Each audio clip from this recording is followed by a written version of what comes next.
Thank you for tuning in to the Lima Memorial Health System Sports Update. I'm Patrick Kamler. Hope you're having a great weekend. A lot of sports activity coming up here for you on WOSN. Want to take an opportunity to tell you about it. An all-PCL district final in Kalida today as the host Wildcats, a 3-1 winner over Miller City on Wednesday, take on Fort Jennings after the Musketeers blanked Continental 1-0 in the semifinals. During the regular season, two rivals played to a scoreless tie, a result that can't be duplicated in the postseason. Fans filing in have some great seats to watch this one in Fort Jennings. For Fort Jennings fans, Kalida leads 1-0 midway through the first half. Logan Robke shoots and is deflected off multiple players, but Ryan Kester there to scoop it up for the save. Troy Ricker sending across to the front of the net, but it is covered nicely by goalie Brent Hovest. Sky-high kick sent to the net, and Hovest rises up, makes the save over multiple players. Again, big save for the senior.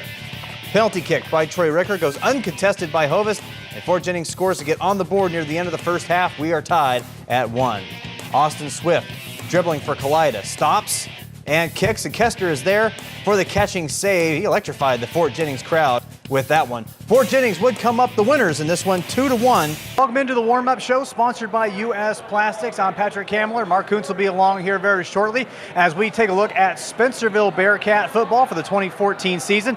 Along with me right now, head coach John Zerby. Coach, thanks for joining us. Hey, thanks for having me, Patrick. Appreciate it. Taking a look at the football season, the team that's actually going to be put together. You lost Anthony Shue, so the running game is diminished, but you've always had kind of a 2 to 3 headed monster at running back. The Spencerville attack over the last couple of years that we've seen with you, is that going to change at all? Is that going to be modified at all this year? I know. We're going to run the ball. We've been blessed. We've had some tremendous running backs, Austin Lotz, Nico Molina, John Smith, Colton Miller, Anthony Shue. I mean, Hunter Hardesty. We've just had 1,000-yard rusher after 1,000-yard rusher. Ohio State head coach Urban Meyer succinctly described his athletic career as a Bearcat football player, saying after playing a few years of pro baseball, decided to play football. It probably wasn't good enough to play for the Bearcats, and they weren't very good at the time. A lot has changed since the early 80s. The 2-0 Bearcats are among the winningest programs since 2007 and believe this is the year to end Ohio State's 39-game winning streak against in-state foes.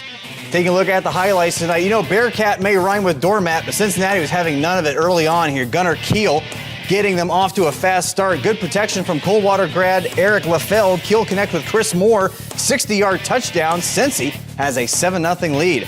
Buckeyes answer their scoring drive, capped off with this nice 3-yard run by Rod Smith to tie it up at 7.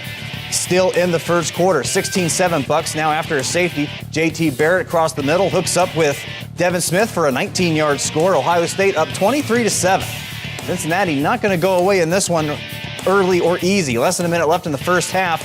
Buckeyes up by 16. Cincy again, boom, this time to Moore again. This time for 83 yards.